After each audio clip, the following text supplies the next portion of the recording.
Assalamualaikum warahmatullahi wabarakatuh. Perkenalkan, nama saya Ratri Bisaya Praseningrum, biasa dipanggil Rara. Perkenalkan, nama saya Amal Canika Putri, biasa dipanggil Amal. Nama saya Fatan Nurfur Anabe, biasa dipanggil Fatan. Nama saya Aul Duta Praskal, biasa dipanggil Awalu. Kita dari 10 MIPA 1 di bawah bimbingan Bu Samha.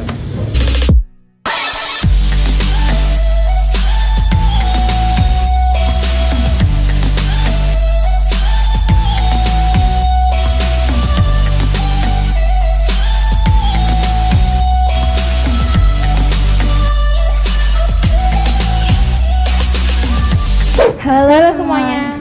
Sekarang kita lagi ada di mana nih, Ra? Sekarang kita lagi ada di Lawang Sewu. Nah, di sini tuh kita bakal mengulik fakta-fakta menarik yang ada di Lawang Sewu ini. Tapi sebelum itu, kita di sini akan mencari dulu penjelasan tentang Lawang Sewu. Lawang Sewu adalah salah satu gedung bersejarah yang terletak di Kota Semarang. Sejarah gedung ini tidak terlepas dari sejarah perkereta apian di Indonesia karena dibangun sebagai kantor pusat perusahaan kereta api swasta yang pertama kali membangun jalur kereta api di Indonesia, menghubungkan Semarang dengan Surakarta dan Yogyakarta dengan jalur pertama Semarang sampai Temanggung. Pelaksanaan pembangunan dimulai pada tanggal 27 Februari 1904 dan selesai pada Juli 1907. Bangunan pertama yang dikerjakan adalah rumah penjaga dan bangunan percetakan, kemudian dilanjutkan dengan pembangunan utama. Setelah dipergunakan beberapa tahun, perluasan kantor dilaksanakan dengan membuat bangunan tambahan di sisi timur laut tahun 1916 sampai 1918. Sekarang sudah tahu kan sejarah singkat tentang Lawang Sewu? Sudah dong. Tan, setelah ini kamu tahu nggak mau ngapain? Emangnya kita mau ngapain setelah ini? Kita akan berbicara dengan pengelola Lawang Sewu.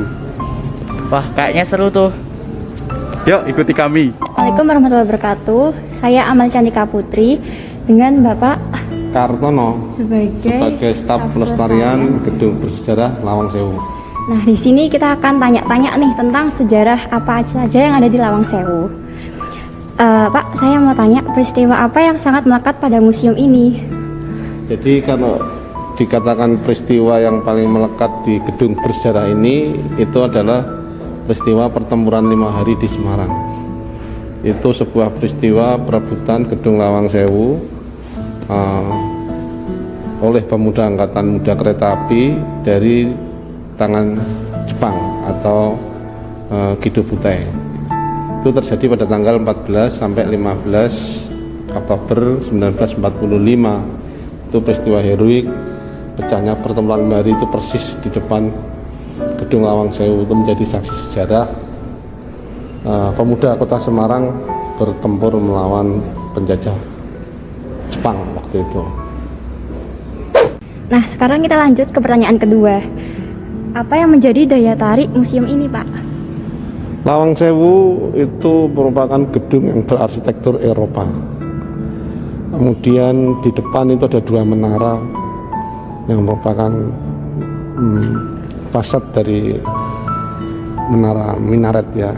Kemudian sedang kita berdiri di sini itu ada kaca patri. Ini salah satu ikon atau salah satu daya tarik pengunjung untuk berfoto-foto ataupun mengabadikan momen-momen spesialnya di sini.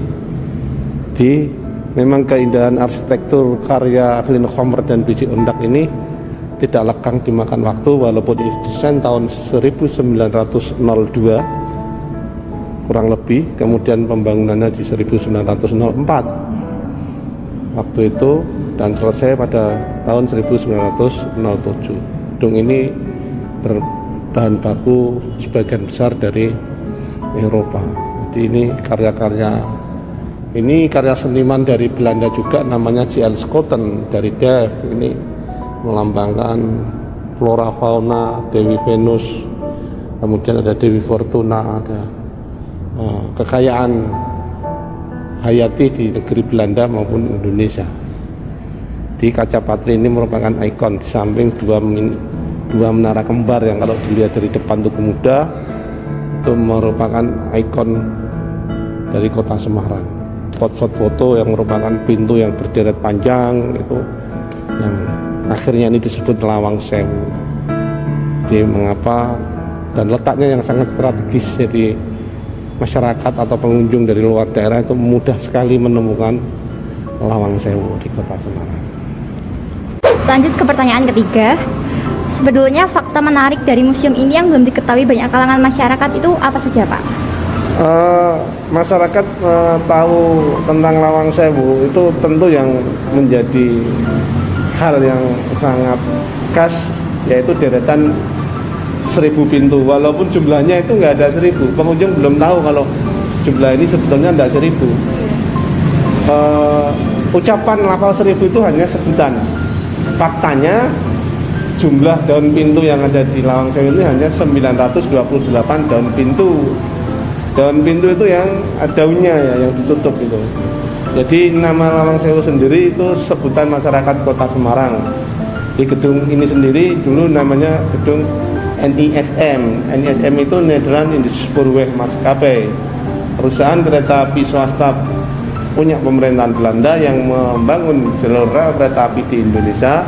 Itu diawali dari Kota Semarang untuk tahun 1864 sampai 1867, dari Semarang sampai ke Tangguh. Ini kantor administrasinya. Dan Lawang itu orang Jawa menyebutnya lawang, kalau orang Indonesia bilang daun pintu. Jadi Lawang 1000 itu atau Lawang Sewu hanya sebutan. Pengunjung tahunnya 1000. Jadi orang Jawa kalau banyak itu 1000. Nah, fakta menariknya mereka tahunnya 1000, padahal itu nggak ada 1000.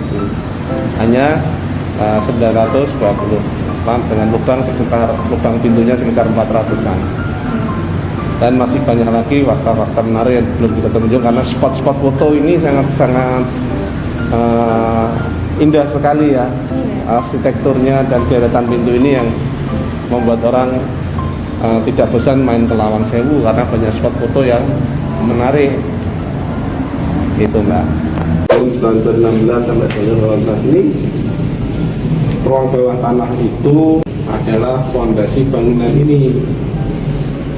Kenapa dibikin 2 meter? Itu kan bangunan sekarang itu namanya basement. Basement itu kan bisa buat parkir ya, bisa buat instalasi ya. Dalam hal ini di ruang bawah tanah ini, di dalamnya isinya adalah pipa air bersih dan pipa air kotor. Kenapa dibikin 2 meter? Untuk maintenance. Ketika terjadi kerusakan pipa-pipa, tidak perlu bongkar-bongkar lantai, dia langsung turun ke bawah memperbaiki pipa-pipa yang rusak. Apakah ini dulu penjara? Saya jawab, ini dulu gedung perkereta-apian, bukan gedung militer. Jadi tidak ada penjara di sini. Di dalam juga nggak ada besi-besinya. Ruangan yang lebar dan panjangnya sesuai bangunan di atasnya. Bentuknya lorong. Kalau kita di tengah itu lorong tengah namanya ya. Ada 3 lorong. Lorong tengah, samping sebelah selatan, samping sebelah utara, sama sebelah barat, sama timur. Sama persis dengan gedung ini. Ya, jadi penyiksaan dan sebagainya itu ceritanya seperti itu. Fakta sejarahnya adalah terjadi pertempuran di Semarang, itu betul. Yang namanya peperangan pasti ada korban yang meninggal. Dan kita bersyukur hidup di alam kemerdekaan, tidak ikut berperang. Cara mengisi kemerdekaannya, kalian sebagai pelajar belajar yang pintar untuk mengisi kemerdekaan, untuk berbakti kepada keluarga, pada bangsa, negara, dan agama.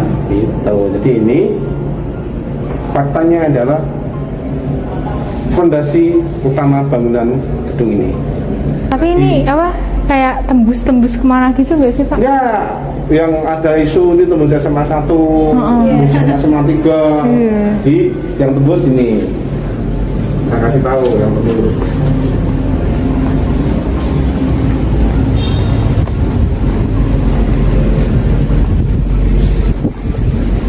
Nah, orang yang beda nggak tahu bahwa di dalam Lawang Sewu itu ada sungai. Ini fakta bahwa ini sungai yang ada di area gedung Lawang Sewu. Yang ini bersumber dari Sungai Kaligarang, banjir kanal barat itu ya. Pintunya di sono, tahu ya? Iya. Airnya dari sana.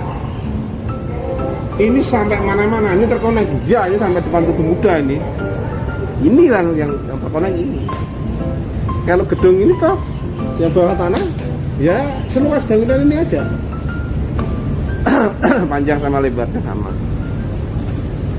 Terima kasih Pak atas info yang telah diberikan oleh Bapak, sangat berguna bagi kami. Terima kasih. Sama-sama, terima kasih kunjungannya. Semoga informasi terkait sejarah Gedung Lawang Sewu ini juga bisa bermanfaat, menambah wawasan dan kecintaan generasi muda terhadap gedung bersejarah, khususnya gedung bersejarah milik PT Kereta Api Indonesia yang ada di Kota Semarang. Terima kasih kunjungannya. Sehat selalu, tetap jaga protokol kesehatan dimanapun kita berada. Ya, terima kasih Pak.